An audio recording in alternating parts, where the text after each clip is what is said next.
নবী জিজ্ঞাসা করেন মরণকে কত কাছে মনে করেন? একজন সাহাবী বলেন, ইয়া রাসূলুল্লাহ, আমি ফজরের নামাজ পড়িয়া ভয় পাই জোহরের নামাজ আদায় করতে পারবো কিনা, এর মাঝে আজরাইল চলেন। আর একজন সাহাবী বললেন, ইয়া রাসূলুল্লাহ, আমি জোহরের নামাজ আদায় করিয়া ভয়ে থাকি, আসরের নামাজ আদায় করতে পারবো কিনা, এর মাঝে না জানি আজরাইল এসে আমার রূহটা নিয়ে যায়। আর একজন সাহাবী বলেন, ইয়া রাসূলুল্লাহ, আমি আসরের নামাজ আদায় করিয়া অপেক্ষা আর ভয় মাগরিবের নামাজ আদায় করতে পারি কিনা, এর মাঝে আজরাইল চলে আসবে, এই ভয়ে থাকি। রহমতের নবী বললেন, আপনারা তো মরণকে অনেক দূরে মনে করেছেন, মরণ তো এত দূরে না, আরো কাছে। ইয়া রাসূলুল্লাহ, কেমন? কয়, আমি মনে করি নামাজ শেষ ডান দিকে যখন আমি সালামটা ফিরাই,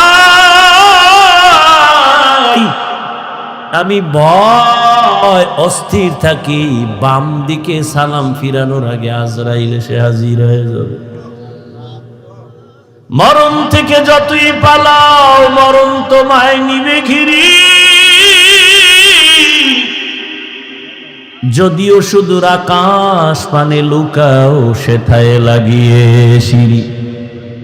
নদী পথে নৌকা চালাও ও মাঝি ভাই, বেলা ডোবার আগে আমিও পার উঠতে চাই, ডুবে গেলে বেলারে আর উঠে না, ভেঙ্গে গেলে মেলারে আর জমে না। এরে আল্লাহর বান্দারা, ও আমার কলিজার যুবক, আমি তোমাদের হুজুর বানাবার জন্য আসি নাই, আমি একবারও কিন্তু বলি নাই এবং বলবো না যে আমি পাঁচকল্লি পড়েছি তুমিও বড়। আমি কওমি মাদ্রাসার সন্তান, তুমিও কওমিতে যাও, বলি নাই, বলবো না, ভয় পাইও না। আমি দাওয়াত ও তাবলীগের লাইনের সন্তান, আমি পীরের মুরিদ, একবারও বলি নাই, বলবো না তুমি তাবলীগে যাও, তুমি পীরের কাছে যাও। কি বলবো একটু খেয়াল করে শুনো রে বাবা। তুমি স্কুলে পড়ো, কলেজে পড়ো, চাকরি করো, ব্যবসা করো, ধন্যবাদ ধন্যবাদ ধন্যবাদ, শুধু ধন্যবাদই না। আমি বলবো, এই যুবকেরা, স্কুল ছাড়িস না, কলেজ ছাড়িস না, লেখাপড়া করে ডাক্তার হও, ইঞ্জিনিয়ার হও, প্রফেসর হও, ব্যবসায়ী হও, চাকরিজীবী হও, তবে ছোট একটা দাবি আমার, বেয়াদব হইও না রে বাবা। বলতে পারো হাফিজ ভাই বেয়াদব হব না, তার ব্যাখ্যা কি? 3 জায়গায় বেয়াদবি করবা না, মরার আগে জীবন নষ্ট হয়ে যাবে। 1, মা বাবার সাথে কখনো বেয়াদবি করবা না, জীবন নষ্ট। 2, শিক্ষকের সাথে বেয়াদবি করবা না। 3, আলেমের সাথে বেয়াদবি করবা না। মা বাবারে যদি কষ্ট দাও, বরদোয়া লেগে যায়, কপাল শেষ। শিক্ষকের সাথে যদি খারাপ আচরণ করো, বরদোয়া লেগে যায়, জীবন শেষ। আলেমের যদি কষ্ট দেও, বরদোয়া লেগে যায়, তোমার জীবন ধ্বংস হয়ে যাবে মরার আগেই। তুমি ডাক্তার হও, বেয়াদব হইও না। মা বাবার দোয়া নিয়া, শিক্ষকের দোয়া নিয়া, উলামায়ে কেরামের পরামর্শ নিয়া তুমি জেনারেল লাইনে থাকিয়া লেখাপড়া করো, চাকরি করো, বাধা নাই। ও যুবক, তোমার মতো যুবক স্কুল কলেজে পড়ে, 5 বেলার নামাজ পড়ে, তুমি সাক্ষী দাও আসেনি? তুমি কেন পারো না? বিবেক দিয়া বলো, তোমার বিবেক কোথায়? তোমার কপালে কার বরদোয়া লাগছে, কার অভিশাপ লাগছে, বলো, তুমি কেন পারবা না? তোমার মতো জেনারেল লাইনের মানুষটা র্যাব, আর্মি, পুলিশ, বিডিআর চাকরি করে, ডাক্তার, প্রফেসর, ইঞ্জিনিয়ার, ব্যবসায়ী, চাকরিজীবী, 5 বেলার নামাজ পড়ে, তুমি কেন পারো না? তোমার মতো যুবক জেনারেল লাইনে থাকিয়াও গাড়ি চালায়, নামাজ ছাড়ে না, নদীর মধ্যে মাছ ধরে, নামাজ ছাড়ে না, কৃষি কাজ করে, নামাজ বাদ দেয় না, বলো তুমি কেন পারো না? কার বরদোয়া জানি লাগছে, তাড়াতাড়ি ক্ষমা নিয়ে নাও। মা বাবার চোখের পানি আর দোয়া ছাড়া জীবনে তোমার সফলতা আসবে না রে বাবা। কারণ এই মা বাবার চোখের পানি তোমার আমার জীবনের সফলতার কারণ। মদিনাতুল মুনাওয়ারা থেকে একজন আল্লাহর প্রিয় বান্দা আসছে ভারতের জমিনে কালেমার দাওয়াত নিয়া। এই পর্দার আড়ালের আম্মা জানেরা একটু খেয়াল করে শুনবেন, মদিনাতুল মুনাওয়ারা থেকে রাসূলের আশিক চলে আসছে ভারতে কালেমার দাওয়াত দেওয়ার জন্য। ভারতে ঘুরিয়া ঘুরিয়া দাওয়াত দেন, দিতে দিতে এই পরিমাণ বিধর্মী কালেমাওয়ালা হয়ে গেছেন। কেউ বলেন 90, আরো বেশি লক্ষ বিধর্মী তার হাতে কালেমাওয়ালা হয়ে গেছে।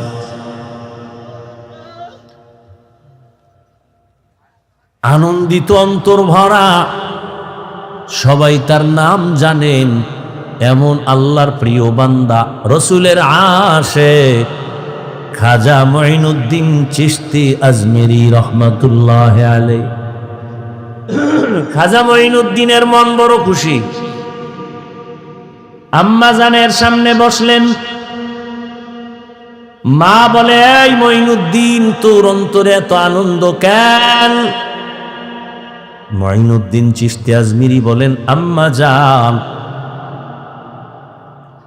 আপনার দোয়া, আজ আমি ভারতবর্ষে কালেমার খেদমত করেছি, লক্ষ লক্ষ বিধর্মী মুসলমান হয়েছে। মা ডেকে বলেন, মঈনুদ্দিন, এগুলো তোমার বাহাদুরি না, আমি মায়ের অবদান। কার অবদান? এর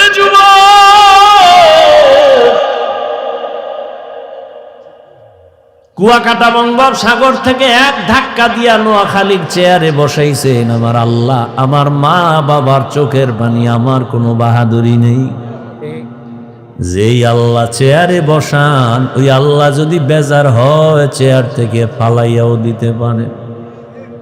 এই কারণেই তো জান্নাতের টিকিট পাইয়াও আবু বকর নামাজে কান্নার আওয়াজ।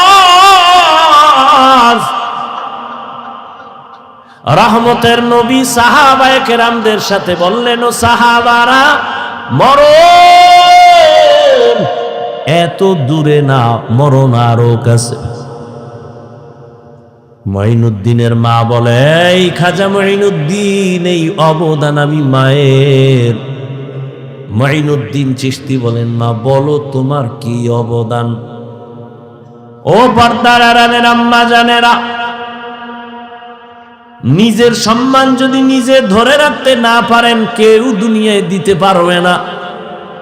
আপনাদের তো আল্লাহ সম্মানিত করেছেন, আপনারা নবীদের মা, সাহাবায়ে কেরামদের মা, আপনারা তো আয়েশা রাদিয়াল্লাহু আনহার মতোই নারী।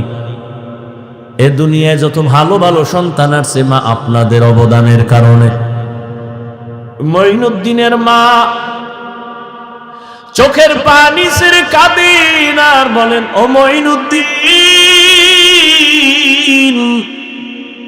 আমার গর্ভে যখন তুই আসছো, আল্লাহর কসম আমি ও দিন থেকে এক রাতও ঘুমাই নাই। আমি রাতের গভীরে সিজদায় পড়ে কান্না করতাম আর দোয়া করতাম, হে মালিক,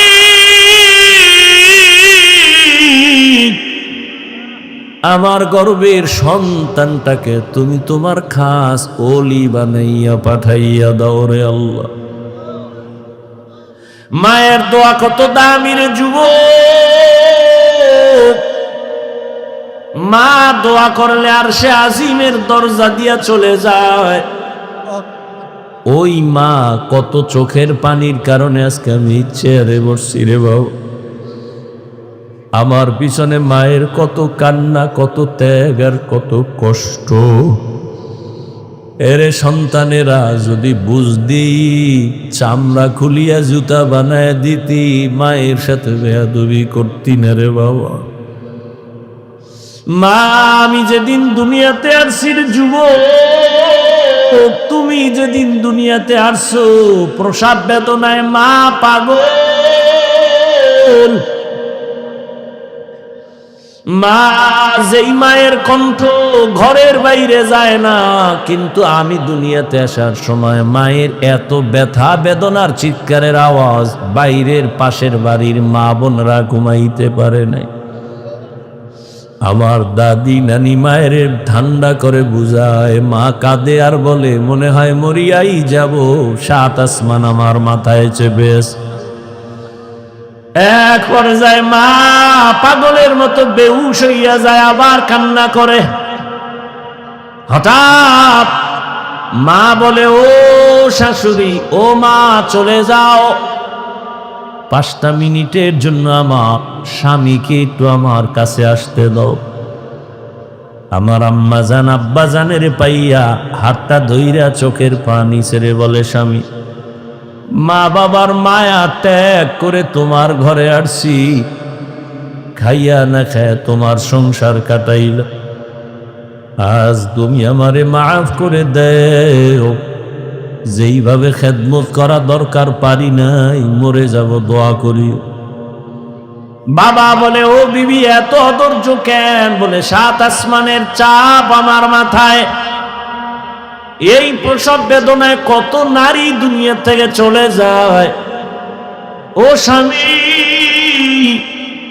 আমিও বাঁচবো না, দোয়া করিও। বাবা একটা দৌড় দিয়া ওযু বানাইয়া যায় না, মাঝে গিয়া কান্না করে, ও আল্লাহ, আমার বিবির হেফাজতের জিম্মাদারি হয়ে যাও। এরে সন্তানেরা, খাজা মঈনুদ্দিনের মা কান্না করে আর বলে, রে মঈনুদ্দিন, রাতের গভীরে যায় নামাজে চোখের পানি, এক রাতও আমি কান্না ছাড়া কাটাইতাম না। ওই টাইম তো বড় আরামে আল্লাহর সাথে কথা বলার নির্জন টাইম।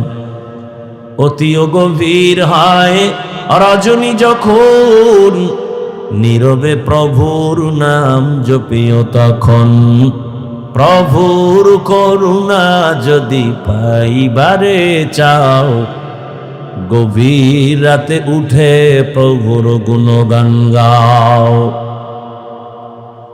মঈনুদ্দিনের মা ডেকে বলে, রে মঈনুদ্দিন, শুধু আমি তোমাকে গর্বে নিয়ে দোয়া করেছি, কান্না করেছি, এতটুকুই না, আল্লাহর জাতের কসম, তুমি যেদিন দুনিয়াতে আসছো, আমি মা তোমাকে যতদিন আমার দুধ পান করাইছি, আল্লাহর কসম একটা ফোঁটা দুধ বিনা অজুতে তোমার মুখে দেই নাই, এক ফোঁটা দুধ বিনা অজুতে তোমার মুখে দেই নাই। এরে আম্মা জান, এমন মায়ের সন্তান কেন জগৎ বিখ্যাত আল্লাহর প্রিয় বান্দা হবে না?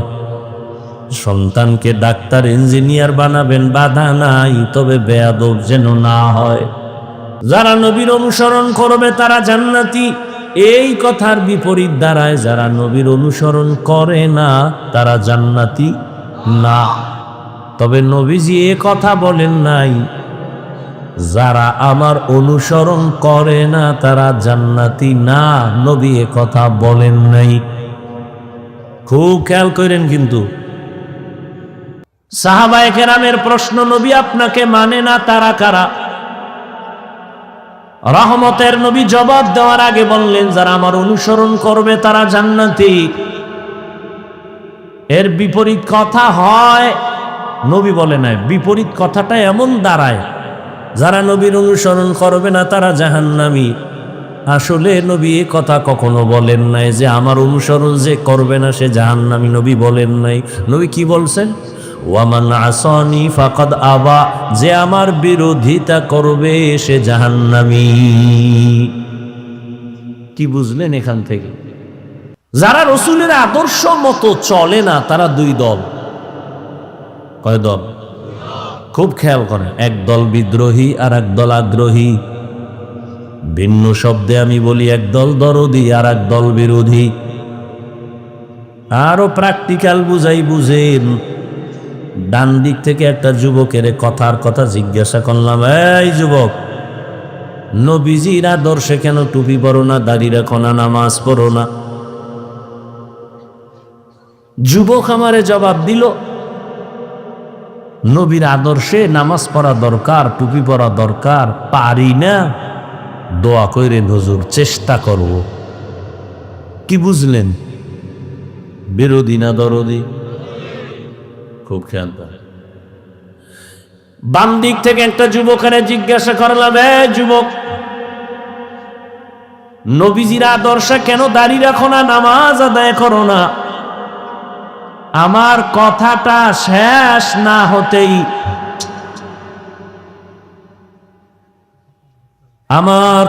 শেষ না হতেই যুবক জবাব দিল, দাড়ি না রাখলে অসুবিধা কি? নামাজ না পড়লে অসুবিধা কি? আপনারাই জবাব দেন, এই যুবকের কথার দ্বারা কি প্রমাণ হলো সে আগ্রহী নাকি বিদ্রোহী? এখানে অপারেটর নাই, কি বুঝলেন? বিদ্রোহী না আগ্রহী? ভালো করে মনে রাখবেন, বিদ্রোহী রসুলের আদর্শের ক্ষেত্রে বিদ্রোহীর আর এক নাম বেঈমান। এখনো বুঝেন নাই? বুঝার চিন্তাই নেই। দোনোজনেই কিন্তু নামাজ পড়ে না, একজন আগ্রহী আর একজন বিদ্রোহী। আগ্রহী মুমিন, বিদ্রোহী বেঈমান। যে দাড়ি রাখে না তাকে গালি দেওয়া যাবে না, আগে বুঝতে হবে সে আগ্রহী না বিদ্রোহী। যদি তার কথায় প্রমাণ হয় আমি আগ্রহী তো মুমিন, যদি তার কথায় প্রমাণ হয় সে বিদ্রোহী তো বেঈমান। আরো সুন্দর খোলাভাবে বলি, একজনে নামাজ পড়ে না আর একজন নামাজ পছন্দ করে না। যে নামাজ পড়ে না তাকে গালি দেওয়া যাবে না, যে নামাজ পছন্দ করে না তাকে ছাড় দেওয়া যাবে না, সুযোগ পেলে জুতা আরো বাড়ি। ব্যবধান আছে না নাই? একজনে দাড়ি রাখে না তাকে গালি দেয়া যাবে না, আর একজনে নবীর আদর্শের দাড়ি পছন্দ করে না তাকে ছাড় দেওয়া যাবে না।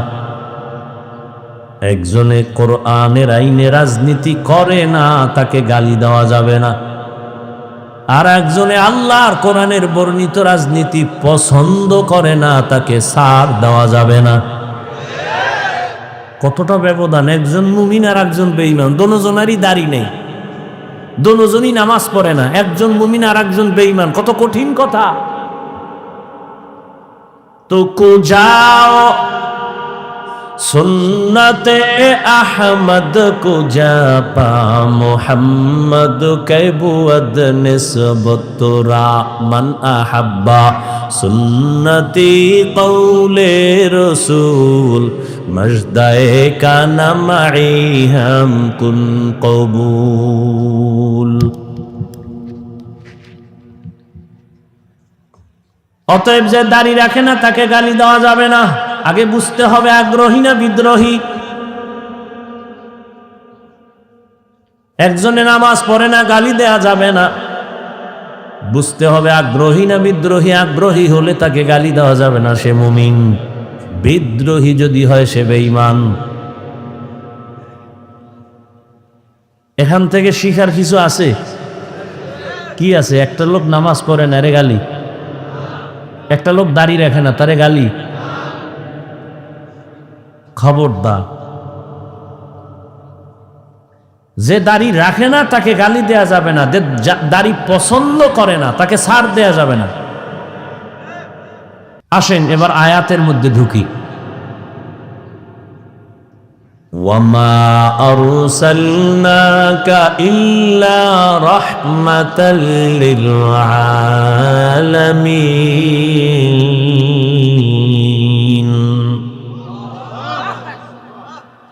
তরজমা করেছি, আল্লাহ তাআলা যদি ডাইরেক্ট বলেন আমি রসুল আপনাকে রহমত করে পাঠাইলাম, এভাবে আল্লাহ না বলে ঘুরাইয়া কেন বললেন হে নবী হে রসুল আমি আপনাকে পাঠাই? এরপরে বলেন হ্যাঁ পাঠিয়েছি জগৎ সমূহের জন্য রহমত করে। প্রথম আওয়াজ নীতিবাচক, এরপরের আওয়াজ ইতিবাচক, হে রাসূল আপনাকে জমিনে পাঠাই নাই, হ্যাঁ পাঠিয়েছি রহমত করে। সারা দুনিয়ার মানুষকে আল্লাহ বুঝাইলেন রহমতের নবী ভিন্ন কিছু না, পুরাটাই রহমতের দ্বারা ভরপুর। অনেকে এখানে তর্জমা করে উভয় জগতের জন্য নবী রহমত, আমি তর্জমা করছি না, জগৎ সমূহের জন্য রহমত। উভয় জগৎ মানে দুনিয়ার জগৎ, পরকাল জগৎ। আসলে তো জগৎ এই দুইটাই না, অনেক জগৎ। রুহের একটা জগৎ আলাদা, মায়ের গর্ভের একটা জগৎ আলাদা, দুনিয়ার একটা জগৎ আলাদা, আলমে বরজখ কবর জগৎ আলাদা, হাসরের ময়দানের এক জগৎ আলাদা, জান্নাত ও জাহান্নামের ভেতরের জগৎ আলাদা। আল্লাহ বলেন, হে রাসূল জগৎ সমূহের জন্য আমি আল্লাহ হলাম রব, আপনাকে বানাইলাম রহমত। আমি হলাম রব্বুল আলামিন, আপনাকে বানিয়েছি রহমাতুল লিল আলামিন। এই কারণেই তো সমস্ত নবীদের মেরাজ জমিনে, আমার নবীর মেরাজ আরশে আজিমে। মেরাজের ওয়াজ করছে না কোনো হুজুর, এই জন্য ওদিকে ঢুকলাম না, বাকিটা বুঝাইতে গিয়ে একটু ঢুকি হালকা। মেরাজ কে হামারা নবী সবএ সামাওয়াত, मेराज के हमारा नबी सबअ समावात ने ही भोला वहाँ नबी हम गुनाहगार उम्मत, नहीं भोला वहाँ नबी हम गुनाहगार उम्मत। ओ भाई ঘুমে ধরছে কেউ? তোমরা তো রাত্রে ঘুমাবা না, আমি যত তাবিজ দিই মোবাইলে ঘুম লয়ে গেছে। আমি হুজুরের দাও লয়ে গেছে, তোমার দাও লয়ে গেছে। কেমন ষড়যন্ত্র! তুমি নাচ গান দেখবা, হুজুরে তো দেখবে না। না, বেঈমানের বাচ্চাগুলো পাগল হয়ে গেছে, হুজুরগু কেমনে এর মধ্যে ঢুকান যায়। বহু মোরাকাবা করছে, কঠিন মোরাকাবা। মোরাকাবা কইরা বের করছে, এই হুজুরগু যদি একটু ফান্দে ফালায় রাখা যায়, ছলে বলে কৌলে কৌশলে এরা ডাইরেক্ট গুনাহ করবে না, এমন ভাবে আটকায়া দাও যে গুনাহ করবে না। এর মধ্যে দিয়ে এমন ভাবে আটকায় দাও যে গুনার ভেতরে চলতে থাকবে, টেরও পাবে না। কেমনে কেমনে হুজুরকে আটকাবি? ইউসুফ জুলাইখার নাটক বাইর কর, নমরুদ আর ইব্রাহিমের নাটক, ফেরাউন মুসার নাটক বাইর কর। বাইর করে এবার হুজুর গদি কোনো বাদ্যযন্ত্র নাই, হুজুর বইয়া বইয়া নাটক দেখে। এই কি দেখেন? আজান দিছি? না না না, খারাপ কিছু না। কি কই? যে ইউসুফ জুলাইখার নাটক পর্ব 6। তার কাছে এটা গুনাহ না, কিন্তু দিক দিয়া তার আজান হইছে খবর নাই, একামত চলতেছে খবর নাই। একটু 5 মিনিট আছে বাকি, শেষ করে যায়। নাহলে ইদার মেয়েরা চলবে আবার নামাজে গিয়া। হ্যাঁ গিয়া 6 নাম্বার ইউসুফ জুলাইখার পর্ব চলবে, নামাজের ভিতরে মেয়েরাজ।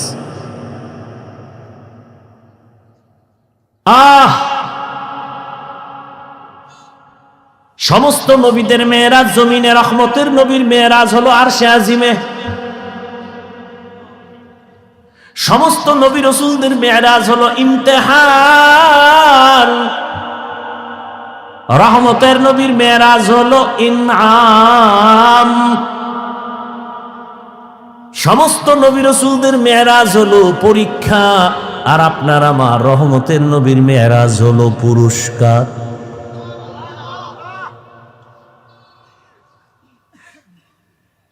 সমস্ত নবীদের মেরাজ পরীক্ষা, আমার নবীর মেরাজ হলো পুরস্কার। সমস্ত নবীদের মেরাজ কেন জমিনে, আমার নবীর মেরাজ কেন আরশে আজিমে? সব নবী রাসূলদের নবুয়তের সীমানা জমিনে, রহমতের নবীর নবুয়তের সীমানা শুধু জমিন না, আরশে আজিম। ওয়ার্ডের মিম্বর সাহেবের সীমানা একটা ওয়ার্ড নিয়া মিম্বর খালি চক্কর লাগায়, ওয়ার্ডের কি হালাত। অন্য ওয়ার্ডে গেলে আর এক মিম্বর কয় তুমি আমার দিয়ে চোখ দাও কেন, তোমার খবর লও। চেয়ারম্যান সাহেব আর একটু বাইরে ঘুরে, কেউ তোমার এত পেরেশানি কেন, কয় তুমি এক ওয়ার্ড নিয়ে আসো, আমি পুরো ইউনিয়নের জিম্মেদারি নিয়ে আসি, আমি সব ঘুরে ঘুরে মানুষের খোঁজ নেই। আবার মন্ত্রী সাহেবের পুরা এরিয়া হলো দেশ নিয়া, উনি দেশের নিয়া ভাবে খবর নেয়।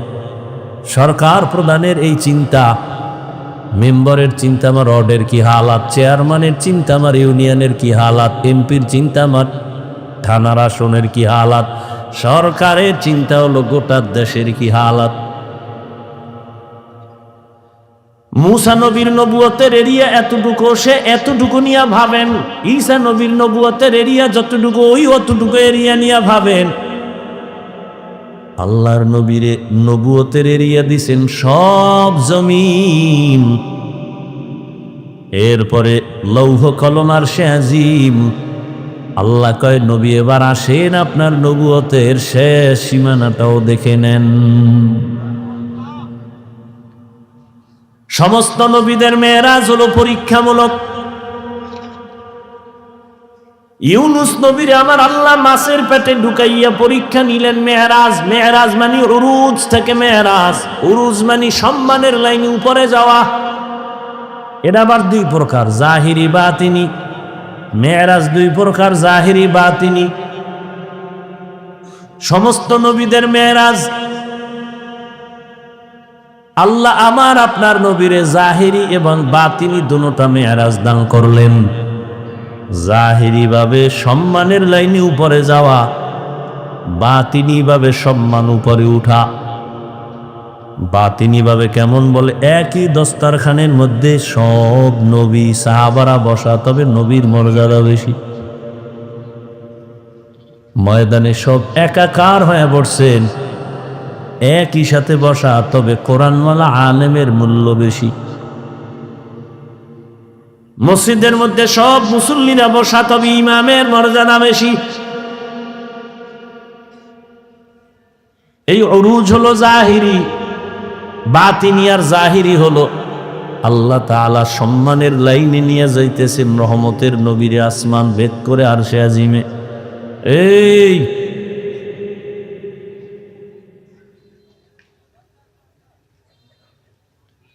তোমার আল্লাহ কেন যে দুনিয়ায় ভাড়াইল, আর কেন আসছো, কে তোমারে ধাক্কা দিয়ে এনে আনলো? কও আসছো আসছো, আমার কিছু বাইরে বাইরে দাঁড়ায় রয়েছে, ও দরকার দাঁড়ায় শুনতা, ফট করে এক সিভা দিয়ে বাইরে হয়ে যেত, বিড়ি টেনে আবার হইতা। তুমি ভিতরে ঢুকে এইগুলি কেন করো?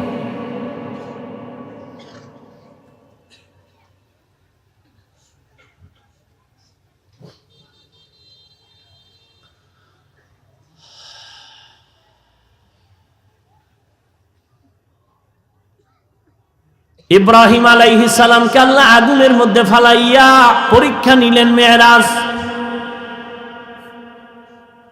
হাদিসে পাকে রহমতের নবী বলেন, আল্লাহ যদি কারো মর্যাদা বাড়াতে চান,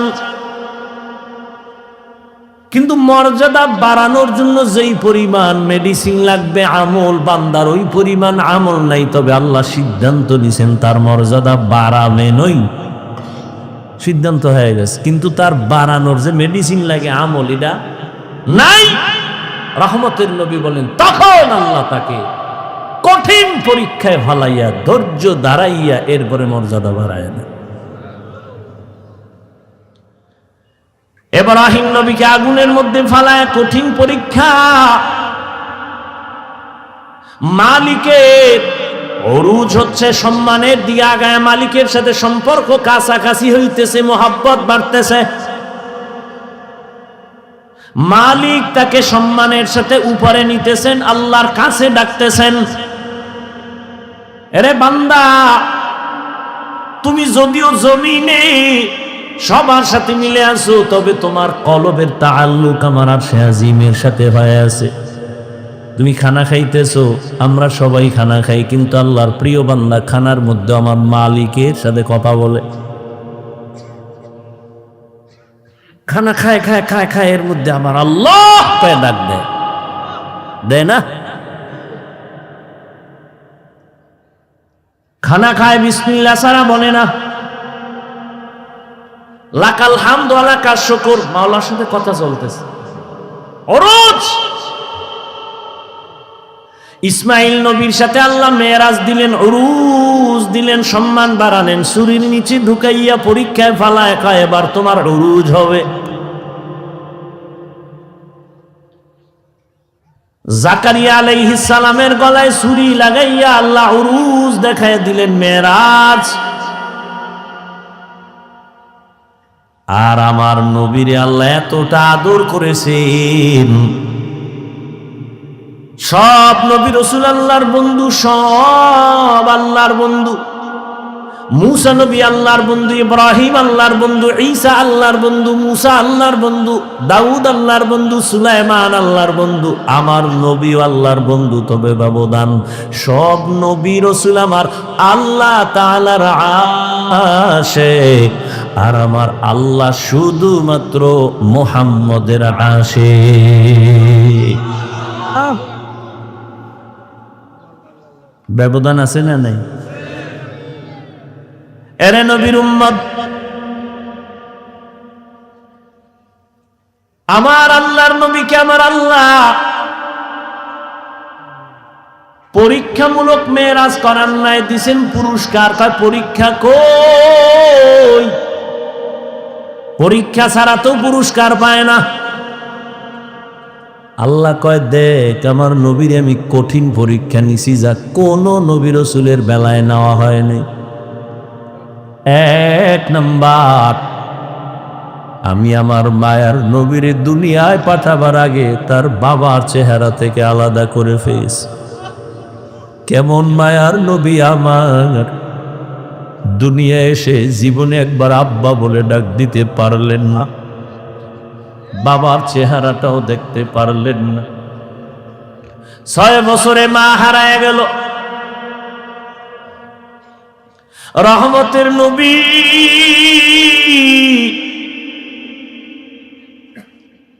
ছয় বছরে অবস্থা, মা আমেনার মরণ এসে গেল। বিদায় বেলা মা কান্না করে,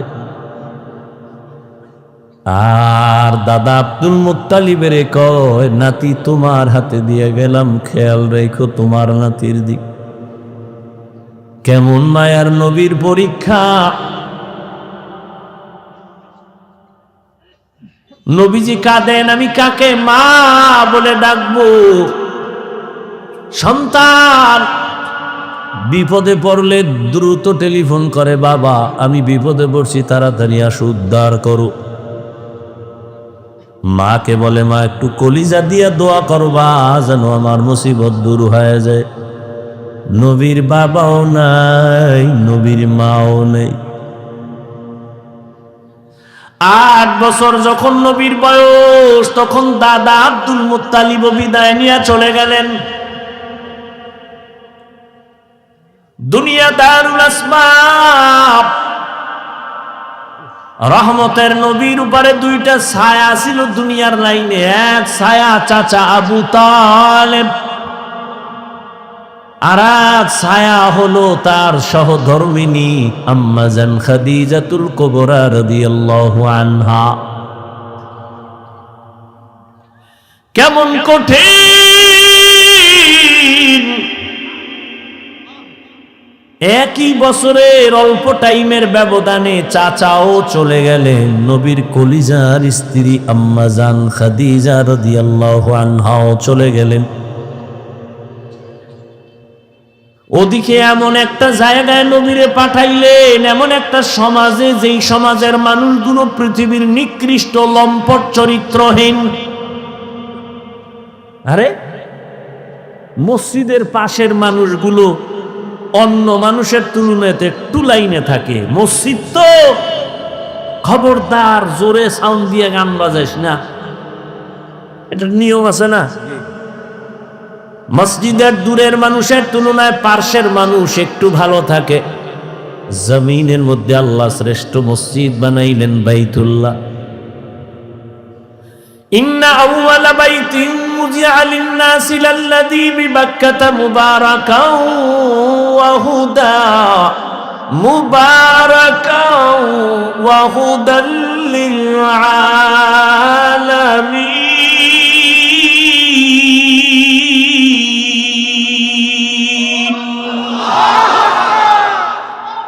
পৃথিবীর শ্রেষ্ঠ ঘর বাইতুল্লাহ। কেমন ঘর?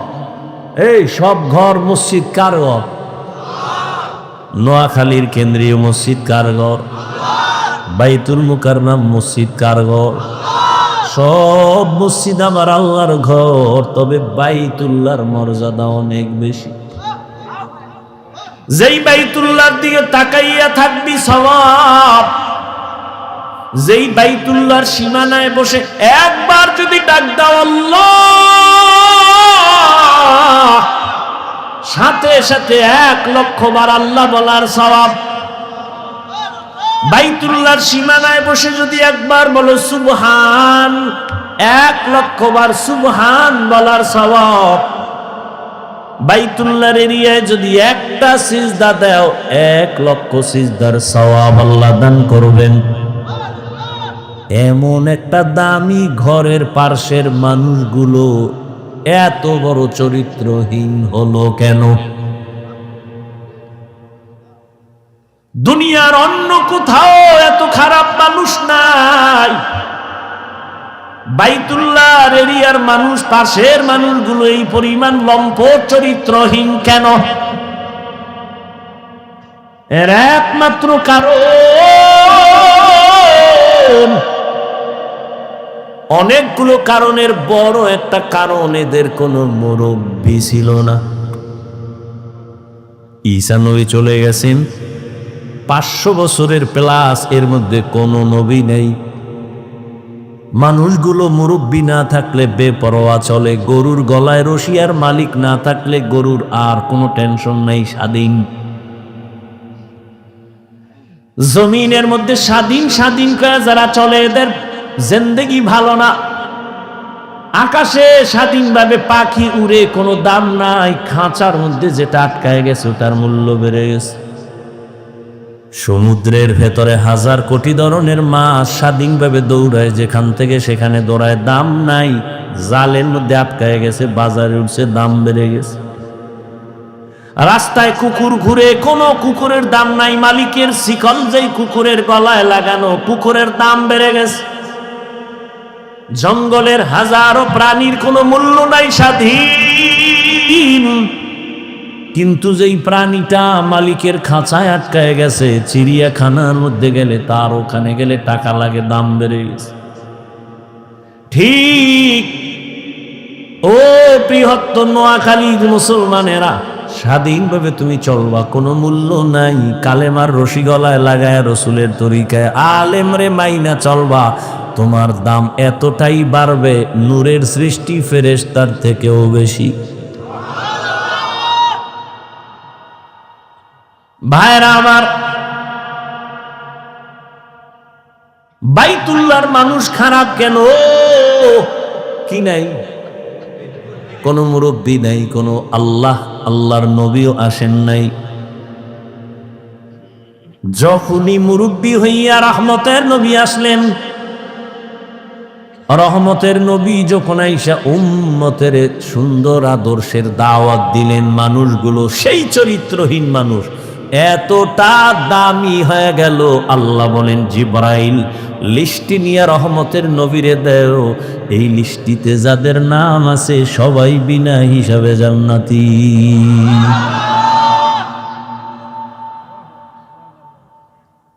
বিদায় বেলা রহমতের নবী চ্যালেঞ্জ দিয়ে গেছেন, ও উম্মতেরা,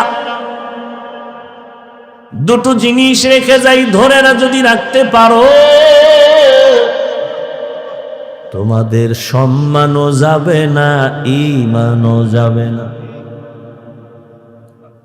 قال رسول الله صلى الله عليه وآله وسلم এই ওই জায়গায় একটা লোক, ও মনে হয় যায় নাই, ভয়ে, যাও বাবা, ওই যে উঠছিল গেছে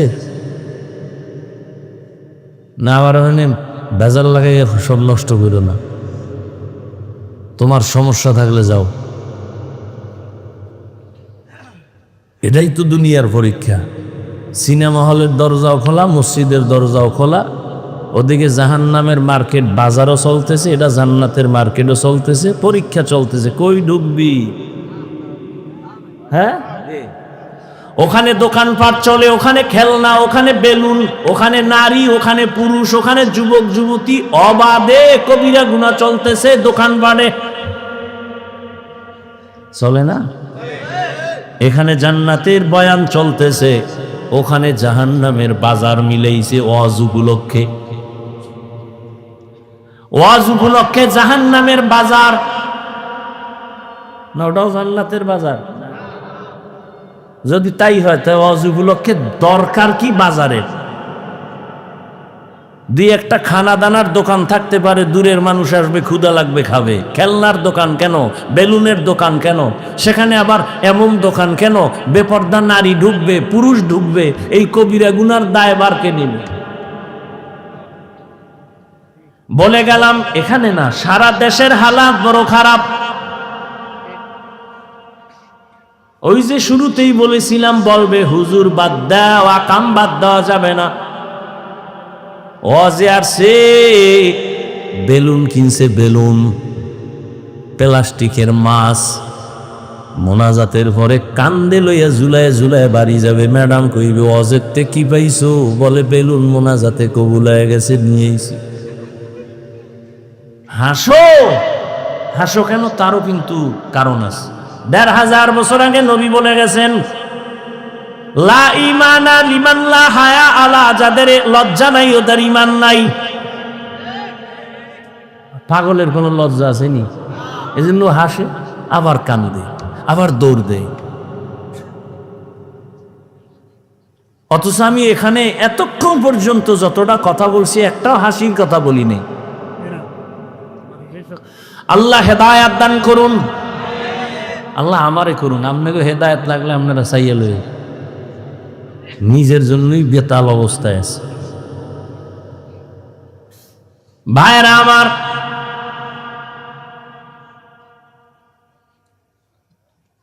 বড় কঠিন হালাত।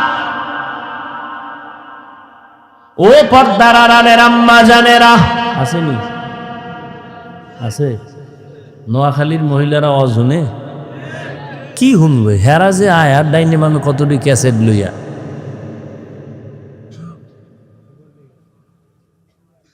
প্যান্ডেলে বয়ে শুধু গল্প। বছরের একদিন পাইছি, সমাবেশ আর কবে হবে? বুঝান, একটু কাছে আইও, খবর নেই। ভালো কথা কইব না কইব তোর স্বামী বিদেশ নি, কয় কি হালাত? না ভালোই, এরকম আজীবন থাকলি বালা। গল্প করতে করতে বয়ান কি হলো খবর নাই।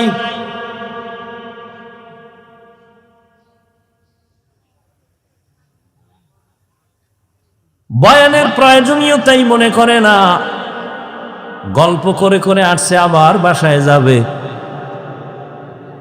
অথচ আম্মাজানদের বয়ান বেশি শোনা দরকার। বাবার তুলনায় মায়ের অবদান সন্তানের উপরে অনেক বেশি। এরে আব্বাজান, এ জমিনের মধ্যে আপনারাই হলেন বড় দামি। জমিনে যত নবী আল্লাহ পাঠাইছেন সব মায়ের সন্তান। আরে আম্মা জান, আপনারা সাহাবায়ে কেরামদের মায়ের মতোই দামি মা। আলেম হাফেজে কোরআনদের মায়ের মতো দামি। আরে আম্মা জানেরা, এ দুনিয়ায় যত ভালো সন্তান আছে সব আপনাদের কারণে। সময় যদি থাকে আমি শেষের দিকে দুই একটা ঘটনা শোনায় যাব। দুই একটা কেচ্ছা কাহিনী না বললে আমার নাম থাকে। এই নোয়াখালীরা হাফিজুর রহমান কেচ্ছা কাহিনীর ওয়াজ করে, তো দুই একটা শুনেই তুইব না? বহ, সময় পাইলে শুনাও।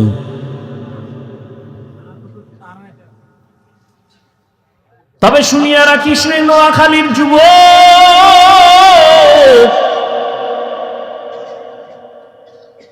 ওই কেচ্ছা কাহিনী বলিয়া যদি দুইটা মানুষ চোখের পানি চাইরা নামাজি হয়ে যায়, এর থেকে সফলতার কিছুই নাই। তুই বিরোধিতা করো না যেন জাহান্নাম খরিদ করো। আর একটা কথা বলে যাই, পারলে মনে রাখিস, জাহেল কোরআন হাদিস সম্পর্কে কি বুঝবি? তোর কলবটা নষ্ট হয়ে গেছে।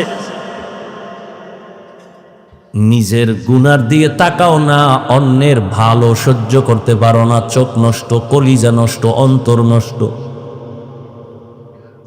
জমিনের মধ্যে যত বড় কিচ্ছা কাহিনীর কিতাব আছে, শ্রেষ্ঠ কিচ্ছা কাহিনীর কিতাবের নাম কোরআন।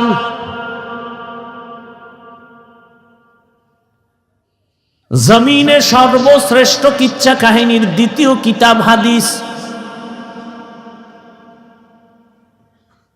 এবার ওই জাহেলদেরকে বুঝাবার জন্য একটু আমাকে ওলামায়ে কেরাম একটু আমাকে সায় দেন, একটু সাহস দেন। ওই জাহেলরা দেখো কোরআন হাদিসের মধ্যে কিচ্ছা আছে না নাই? আছে। ওলামায়ে কেরাম বলবেন, এই তোরা কোরআন বুঝো না, তোরা বকবক করো। আলেমরা বলবে আসেনি। বলেন, কোরআন শরীফের মধ্যে হাতির কেচ্ছা আসেনি, সাপের কেচ্ছা আসেনি, ব্যাঙের কেচ্ছা আসেনি, বাঘের কেচ্ছা আসেনি, পিঁপড়ার কেচ্ছা আসেনি, মশা মাছির কেচ্ছা আসেনি? তো এই জাহেলগুলো কি বলে কেচ্ছা কাহিনী নেই? বরং আমি যদি বলি সময় নাই, 2000 আয়াত আছে শুধু কেচ্ছা কাহিনী, কেচ্ছা কাহিনী, কেচ্ছা কাহিনী। কয় হাজার আয়াত? 2000। সময় নেই, দিছে তাফসিরুল কোরআন মাহফিল। 1-1.5 ঘন্টা কি হবে? টানা এক বক্তাকে 2-3 দিন দিলে তো এবার একটা বিষয়ের উপরে আলোচনা করলে এবার কিছু বোঝা যায়। 13টা আয়াত পড়ে তর্জমা বলা, এর নাম তাফসির না। এটা তাফসির নামের ভণ্ডামি। আমি না নোয়াখালী আইলে বলি, সাইজ করি নোয়াখালী লাগে এই কথা কইয়া যে বাংলাদেশের আলেমগো তাফসির শিখাইয়া গেছে।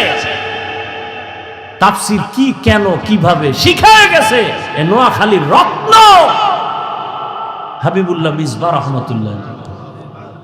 কি বুঝো তাফসিরে?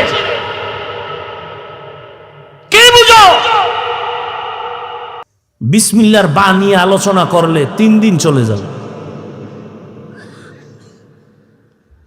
কি বুঝো তাফসিরে? বয়ে বয়ে গুনো কলম দিয়ে কয়টা আয়াত কইছে না? কে শিখাইছে তাফসির? ইউটিউবে থাকতে পারে মিসবাহ রহমতুল্লাহ আলাইহ, এর বয়ান বুঝতে হলেও কিছু জ্ঞান নিয়ে বসা লাগে, নাহলে বুঝবেও না। ভিজিটিং কার্ডে মুফাসসির লিখতে লজ্জা লাগে না তো? আর 1000 কাট করতে 300-400 টাকা লাগে, তো মুফাসসির লেখলে আর সমস্যা? মুফাসসিরে কোরআন সময়ের আলোড়ন সৃষ্টিকারী বক্তা, যে বক্তা হের কার্ডে লেখে কেসা বেহায়া, কপাল কেমন পড়া পড়ছে। নিজের প্রশংসা নিজে করে, মুফাসসিরে কোরআন। আর আমার নামে মাওলানা না লেখলে আল্লাহ সাক্ষী আমি খুশি, আল্লামা লেখলে তোর দইরে ফেলে আল্লামা লেখছো কাজ। দেখি টাইটেল টুইটেল সারা দিয়ে আল্লাহ সম্মান দেয়নি। সম্মান দেওয়ার মালিক টাকা না আল্লাহ? তা তো টেনশন কিসে? এই বেটা নোয়াখালী বাবারা ধমক দিয়ে বলে, মোহাব্বতে বলে, রাগ করো না, মাপ চাই পায়ে ধরে। তোমরাই তো বলো হাফিজুর রহমানের এলেম নাই, কিছু নাই, আইসো কেন? তো প্রশ্ন তোমাকে করবো, আসছো কেন? তুমি না এই সিফাসা ভাই আওয়াজ দিছো যে অজেদে লাভ নাই, কিচ্ছা কাহিনী কয়, এলেম নাই, কিছু নাই, এই নেই সেই, তো তুমি আসছো কেন? আল্লাহুম্মা মারহামনি বিতারকিল মাআসি, আল্লাহুম্মা মারহামনি বিতারকিল মাআসি। আল্লাহুম্মা আরহামনি বিতরকিল মাআসি। কি যুবকরা কিসসা শুনবি? সোনাবন্ধের গান গাই না আমরা, ওই কিসসা বলি যা শুনলে মানুষের দিল নরম হয়, চোখে বানিয়ে আসে। আমরা সোনাবন্ধের গান গাই না। জিন্দগি মে বন্দগি তু করনা হে, जिंदगी में बंदगी तू करना है, जिंदगी बे बंदगी शर्मिंदा है, जिंदगी बे बंदगी शर्मिंदा है। यहाँ हम सब मुसाफिर दिल ना लगा, अहले दिल की नजर से रूह करता जा, शाह दौलत सब फकीर गर नेक ने है, शाह दौलत सब फकीर गर नेक ने है, जिंदगी में बंदगी तू करना है, जिंदगी में बंदगी तू करना है, जिंदगी बे बंदगी शर्मिंदा है, जिंदगी बे बंदगी शर्मिंदा है।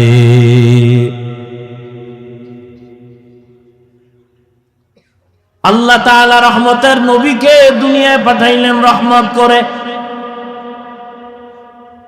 নবী যখন বাইতুল্লাহ চলে আসলেন, মক্কার আমূল পরিবর্তন হওয়া শুরু হয়ে গেল।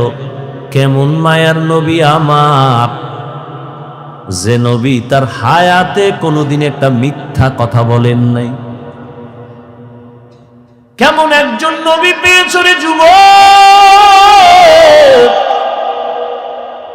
যেই নবীর হায়াতে কোনোদিন একটা গালি কাউকে দেন নাই। এমন গর্ব করার মতো নেতা আর আছে কেউ? এই আমগুর নেতা খেতা যার পিছে ঘুরো, একজন বাইক করছে, মিশা কয় না। মোবাইলটা কানে লাগায় ঘরের মধ্যে থাইকা জিগায়, ওই সাহেব কই? ঘরে বয়াকা আমি জমি নেই নাই।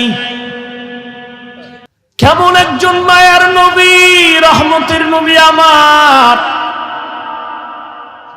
১৫০০ বছর আগে বলে গেছেন, দুই জিনিস রেখে গেলাম ধরে রাখ, জীবনে ঈমান যাবে না, সম্মান যাবে না। এক হলো নবীর আদর্শ, দ্বিতীয় কোরআন। এই দুই জিনিস ১৫০০ বছর পরে এখনো যাদের কাছে আছে, এদের মতো সম্মানে এখনো জমিনে কেউ নেই। চেয়ারম্যানের চেয়ারের মেয়াদ শেষ, এমপির মেয়াদ শেষ, মন্ত্রীর মেয়াদ শেষ, এসপির মেয়াদ শেষ, ডিসির মেয়াদ শেষ। কোরআনওয়ালা নবীর আদর্শওয়ালারা যে চেয়ারে বসছেন, এই চেয়ারের তো কোনো মেয়াদই নেই। শেষ কিসের? ভালো করে মনে রাখিও, টাকা দিয়া সম্মান কিনলে প্রথম ফুলের মালা, ফাইনালে জুতার মালা। আর আমার আল্লাহ যাকে সম্মান দান করবেন, ওই বান্দা দুনিয়ায়ও বাদশাহ, পরকালেও বাদশাহ। এরে নবীর আশিক, কেমন একজন নবী আল্লাহ আমাদের দান করেছেন, যে রহমতের নবী জীবনে গালি দিবেন দূরের কথা, হাজারো গালি শুনছেন, একটা গালির জবাবও দেন নাই। আরো আশ্চর্য কথা, কেমন মায়ার নবী আমার, জীবনে কোনো দিন মায়ার নবী চোখ মোবারক দুইটা গরম করে কারো দিকে তাকান নাই, চোখ গরম করে তাকান নাই। কেমন মায়ার নবী, রহমতের নবী। সাহাবায়ে কেরামদের সামনে বললেন, তোমরা মরণের কত কাছে মনে করো, আপনাদের ধৈর্য যাইতেছে শেষ হইয়া। শুরুতে না বলছি বয়ান কি এটা এলেম আমলের বাহাদুরিতে করা যায়?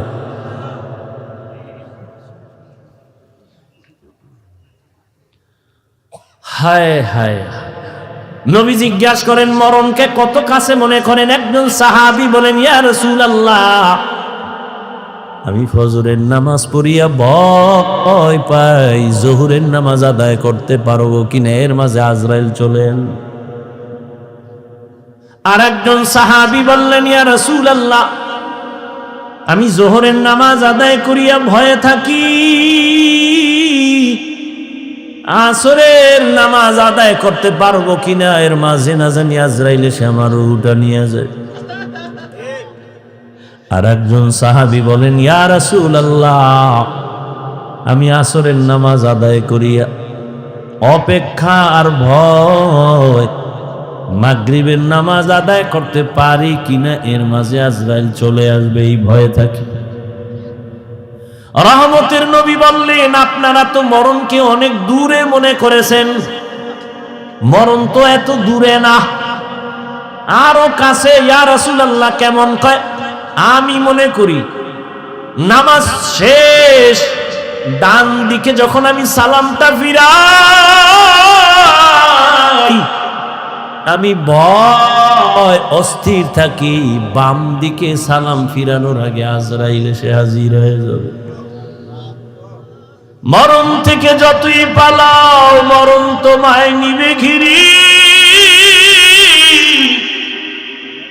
যদিও সুদূর আকাশ পানে লুকাও, সেথায় লাগিয়ে সিঁড়ি। নদী পথে নৌকা চালাও ও মাঝি ভাই, বেলা ডোবার আগে আমিও পার উঠতে চাই, ডুবে গেলে বেলা রে আর উঠে না, ভেঙ্গে গেলে মেলা রে আর জমে না। এরে আল্লাহর বান্দারা, ও আমার কলিজার যুবক, আমি তোমাদের হুজুর বানাবার জন্য আসি নাই, আমি একবারও কিন্তু বলি নাই এবং বলবো না যে আমি পাঁচকল্লি পড়েছি তুমিও বড়, আমি কওমি মাদ্রাসার সন্তান তুমিও কওমিতে যাও, বলি নাই, বলবো না, ভয় পাইও না। আমি দাওয়াত ও তাবলীগের লাইনের সন্তান, আমি পীরের মুরিদ, একবারও বলি নাই, বলবো না তুমি তাবলীগে যাও, তুমি পীরের কাছে যাও। কি বলবো একটু খেয়াল করে শুনো রে বাবা, তুমি স্কুলে পড়ো, কলেজে পড়ো, চাকরি করো, ব্যবসা করো, ধন্যবাদ ধন্যবাদ ধন্যবাদ, শুধু ধন্যবাদই না, আমি বলবো এই যুবকেরা, স্কুল ছাড়িস না, কলেজ ছাড়িস না, লেখাপড়া করে ডাক্তার হও, ইঞ্জিনিয়ার হও, প্রফেসর হও, ব্যবসায়ী হও, চাকরিজীবী হও, তবে ছোট একটা দাবি আমার, বেয়াদব হইও না রে বাবা। বলতে পারো হাফিজ ভাই বেয়াদব হব না, তার ব্যাখ্যা কি? 3 জায়গায় বেয়াদবি করবা না, মরার আগে জীবন নষ্ট হয়ে যাবে। 1, মা বাবার সাথে কখনো বেয়াদবি করবা না, জীবন নষ্ট। 2, শিক্ষকের সাথে বেয়াদবি করবা না। 3, আলেমের সাথে বেয়াদবি করবা না। মা বাবারে যদি কষ্ট দাও, বরদোয়া লেগে যায়, কপাল শেষ। শিক্ষকের সাথে যদি খারাপ আচরণ করো, বরদোয়া লেগে যায়, জীবন শেষ। আলেমের যদি কষ্ট দেও, বরদোয়া লেগে যায়, তোমার জীবন ধ্বংস হয়ে যাবে মরার আগেই। তুমি ডাক্তার হও, বেয়াদব হইও না। মা বাবার দোয়া নিয়া, শিক্ষকের দোয়া নিয়া, উলামায়ে কেরামের পরামর্শ নিয়া তুমি জেনারেল লাইনে থাকিয়া লেখাপড়া করো, চাকরি করো, বাধা নাই। ও যুবক, তোমার মতো যুবক স্কুল কলেজে পড়ে, 5 বেলার নামাজ পড়ে, তুমি সাক্ষী দাও আসেনি? তুমি কেন পারো না? বিবেক দিয়া বলো, তোমার বিবেক কোথায়? তোমার কপালে কার বরদোয়া লাগছে, কার অভিশাপ লাগছে, বলো, তুমি কেন পারবা না? তোমার মতো জেনারেল লাইনের মানুষটা র্যাব, আর্মি, পুলিশ, বিডিআরের চাকরি করে, ডাক্তার, প্রফেসর, ইঞ্জিনিয়ার, ব্যবসায়ী, চাকরিজীবী, 5 বেলার নামাজ পড়ে, তুমি কেন পারো না? তোমার মতো যুবক জেনারেল লাইনে থাকিয়াও গাড়ি চালায়, নামাজ ছাড়ে না, নদীর মধ্যে মাছ ধরে, নামাজ ছাড়ে না, কৃষি কাজ করে, নামাজ বাদ দেয় না, বলো তুমি কেন পারো না? কার বরদোয়া জানি লাগছে, তাড়াতাড়ি ক্ষমা নিয়ে নাও। মা বাবার চোখের পানি আর দোয়া ছাড়া জীবনে তোমার সফলতা আসবে না রে বাবা। কারণ এই মা বাবার চোখের পানি তোমার আমার জীবনের সফলতার কারণ। মদিনাতুল মুনাওয়ারা থেকে একজন আল্লাহর প্রিয় বান্দা আসছে ভারতের জমিনে কালেমার দাওয়াত নিয়া। এই পর্দার আড়ালের আম্মা জানেরা একটু খেয়াল করে শুনবেন, মদিনাতুল মুনাওয়ারা থেকে রাসূলের আশিক চলে আসছে ভারতে কালেমার দাওয়াত দেওয়ার জন্য। ভারতে ঘুরিয়া ঘুরিয়া দাওয়াত দেন, দিতে দিতে এই পরিমাণ বিধর্মী কালেমাওয়ালা হয়ে গেছেন। কেউ বলেন 90, আরো বেশি লক্ষ বিধর্মী তার হাতে কালেমাওয়ালা হয়ে গেছে।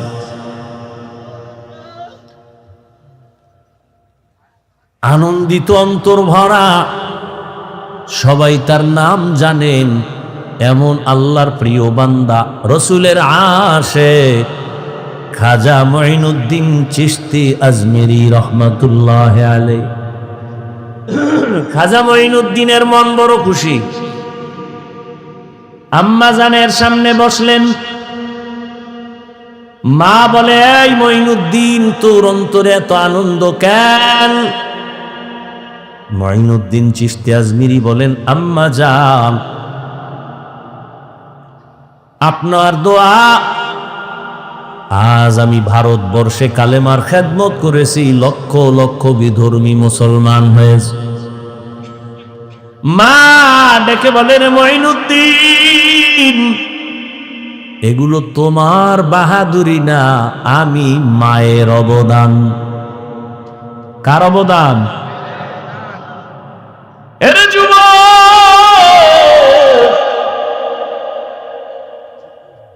কুয়াকাটা বঙ্গোপসাগর থেকে এক ধাক্কা দিয়া নোয়াখালীর চেয়ারে বসাইছেন আমার আল্লাহ। আমার মা বাবার চোখের পানি, আমার কোনো বাহাদুরি নেই। যেই আল্লাহ চেয়ারে বসান, ওই আল্লাহ যদি বেজার হয় চেয়ার থেকে ফালাইয়াও দিতে পারে। এই কারণেই তো জান্নাতের টিকিট পাইয়াও আবু বকর নামাজে কান্নার আওয়াজ।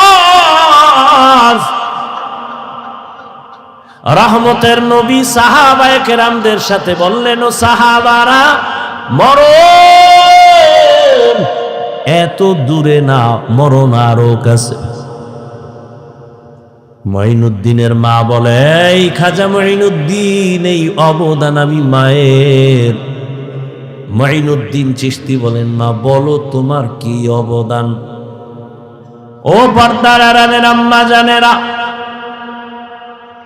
নিজের সম্মান যদি নিজে ধরে রাখতে না পারেন, কেউ দুনিয়ায় দিতে পারবে না।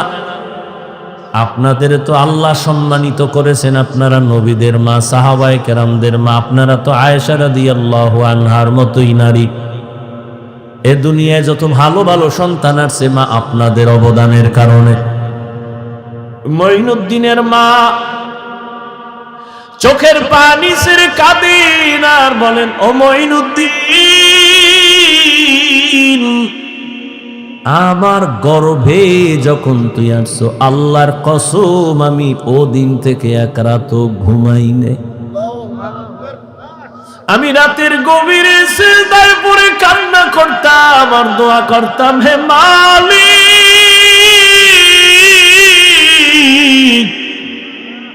আমার গর্ভের সন্তানটাকে তুমি তোমার খাস ওলি বানাইয়া পাঠাইয়া দাও রে আল্লাহ। মায়ের দোয়া কত দামি রে যুবক। মা দোয়া করলে আর সে আজিমের দরজা দিয়া চলে যায়। ওই মা কত চোখের পানির কারণে আজকে আমি চেয়ারে বসছি রে বাবু। আমার পিছনে মায়ের কত কান্না, কত ত্যাগ আর কত কষ্ট। এরে সন্তানেরা যদি বুঝদি, চামড়া খুলিয়া জুতা বানায় দিতি, মায়ের সাথে বেয়াদবি করতি না রে বাবা। মা আমি যেদিন দুনিয়াতে আসছি যুবক, তুমি যেদিন দুনিয়াতে আসছো প্রসাব বেদনায় মা পাগল। মা যেই মায়ের কণ্ঠ ঘরের বাইরে যায় না, কিন্তু আমি দুনিয়াতে আসার সময় মায়ের এত ব্যথা বেদনার চিৎকারের আওয়াজ বাইরের পাশের বাড়ির মা বোনরা ঘুমাইতে পারে নাই। আমার দাদি নানি মায়ের ঠান্ডা করে বুঝায়, মা কাঁদে আর বলে মনে হয় মরিয়াই যাব, সাত আসমান আমার মাথায় চেপে। এক পর্যায়ে মা পাগলের মতো বেহুশ হইয়া যায়, আবার কান্না করে। হঠাৎ মা বলে, ও শাশুড়ি, ও মা চলে যাও, 5টা মিনিটের জন্য আমার স্বামীকে একটু আমার কাছে আসতে দাও। আমার আম্মা জান আব্বা জানের পাইয়া হাতটা ধইরা চোখের পানি ছেড়ে বলে, স্বামী, মা বাবার মায়া ত্যাগ করে তোমার ঘরে আসছি, খাইয়া না খায় তোমার সংসার কাটাইল, আজ তুমি আমারে মাফ করে দেও। যেইভাবে খেদমত করা দরকার পারি নাই, মরে যাব, দোয়া করি। বাবা বলে, ও বিবি এত অধৈর্য কেন? বলে, 7 আসমানের চাপ আমার মাথায়। এই প্রসব বেদনায় কত নারী দুনিয়া থেকে চলে যায়। ও স্বামী, আমিও বাঁচবো না, দোয়া করিও। বাবা একটা দৌড় দিয়া ওযু বানাইয়া যায় না, মাঝে গিয়া কান্না করে, ও আল্লাহ, আমার বিবির হেফাজতের জিম্মাদারি হয়ে যাও। এরে সন্তানেরা, খাজা মঈনুদ্দিনের মা কান্না করে আর বলে, রে মঈনুদ্দিন, রাতের গভীরে যায় নামাজে চোখের পানি, এক রাতও আমি কান্না ছাড়া কাটাইতাম না। ওই টাইম তো বড় আরামের আল্লাহর সাথে কথা বলার নির্জন টাইম। অতিও গভীর হয় রজনী যখন, নীরবে প্রভুর নাম জপিও তখন। প্রভুর করুণা যদি পাইবারে চাও, গভীর রাতে উঠে প্রভুর গুণগান গাও। মঈনুদ্দিনের মা ডেকে বলে, রে মঈনুদ্দিন, শুধু আমি তোমাকে গর্বে নিয়ে দোয়া করেছি, কান্না করেছি, এতটুকুই না, আল্লাহর জাতের কসম, তুমি যেদিন দুনিয়াতে আসছো আমি মা তোমাকে যতদিন আমার দুধ পান করাইছি, আল্লাহর কসম একটা ফোঁটা দুধ বিনা অজুতে তোমার মুখে দেই নাই। এক ফোঁটা দুধ বিনা অজুতে তোমার মুখে দেই নাই। এরে আম্মা জান, এমন মায়ের সন্তান কেন জগৎ বিখ্যাত আল্লাহর প্রিয় বান্দা হবে না? সন্তানকে ডাক্তার ইঞ্জিনিয়ার বানাবেন, বাধা নাই, তবে বেয়াদব যেন না হয়। 5 ওয়াক্ত নামাজি ব্যবহার দিয়া যেন মানুষের দোয়া নিতে পারে, আলেমদের নেক দোয়া নিতে পারে, এমন একটা সন্তান রেখে যাবেন। ও আমার কলিজার যুবক বাবারা, কয়দিন দুনিয়ায় বাহাদুরি করবা? তোমার আমার চোখের সামনে কত যুবক চলে গেল। করোনার ভেতরে যুবকের লাশ, গাড়ির নিচে, পানির নিচে, ঘুমের বিছানায় যুবকের লাশ। আল্লাহর কাছে তওবা করো, জীবনে তো কম নামাজ ছাড়লা না, দাড়ি কাটলা না, বেপরদায় কম চললা না, আর কত হায়াত আর বাকি কত। এখনো তওবা করে নাও, জীবনে আর নামাজ ছাড়বা না, দাড়ি কাটবা না, বেপরদায় চলবা না। মা বাবার দোয়া নিয়ে, শিক্ষকের দোয়া নিয়ে, ওলামায়ে কেরামের পরামর্শ নিয়ে নবীর তরিকা মেনে চলবা। আল্লাহ সবার যদি মন্তর দিয়ে তওবা করতে পারো, আল্লাহ রহমতের নজর দিয়া সবার গুনাহগুলো মাফ করে দিবেন। হেদায়েতের মালিক আল্লাহ। জানি না কার কপাল ওমরের মতো কবুল হয়ে যাবে, আর কপালটা আবু জাহালের মতো খারাপ হয়ে যাবে। কে যেন এত বয়ান শুনিয়াও দিল নরম হবে না, কান্না আসবে না, তওবার নিয়ত করবে না, আবার ওমরের মতো কপালওয়ালা না জানি গুনার কথা স্মরণ করে চোখের পানি ছেড়ে কান্না করে তওবা করবে, আর আবার আল্লাহকে ডাক দিবে, আল্লাহ জীবনে তো কম নামাজ সারি নাই, আর নামাজ সারবো না, দাড়ি কাটবো না, বেপরদায় চলবো না। এরকম ওমরের মতো মেজাজ নিয়ে যদি তওবার নিয়ত অন্তরে জমা করতে পারো রে বাবা, হায়াতের মালিক আল্লাহ, ইজ্জতের মালিক আল্লাহ, রিজিকের মালিক আল্লাহ, ওই আল্লাহর মোহাব্বত নিয়া, মা বাবার দোয়া নিয়া, শিক্ষকের দোয়া নিয়া, ওলামায়ে কেরামের পরামর্শ নিয়া চলবা নবীর তরিকায়। জীবনে আর নামাজ ছাড়বা না। তওবা করার খাঁটি নিয়ত যদি হয়, দুটো হাত আমার আল্লাহকে দেখাইয়া দাও। আয় আল্লাহ, হাতগুলো কবুল করে নেন, তওবা কবুল করে নেন, তওবার উপরে মজবুত হইয়া চলার তৌফিক দান করেন, আমিন। আলহামদুলিল্লাহি রাব্বিল আলামিন, ওয়াসসালাতু ওয়াসসালামু আলা সাইয়্যিদিল আমবিয়াই ওয়াল মুরসালিন ওয়া আলা আলিহি ওয়া আসহাবিহি আজমাইন। ইয়া আরহামার রাহিমিন, ইয়া আরহামার রাহিমিন, ইয়া আরহামার রাহিমিন, রব্বিরহামহুমা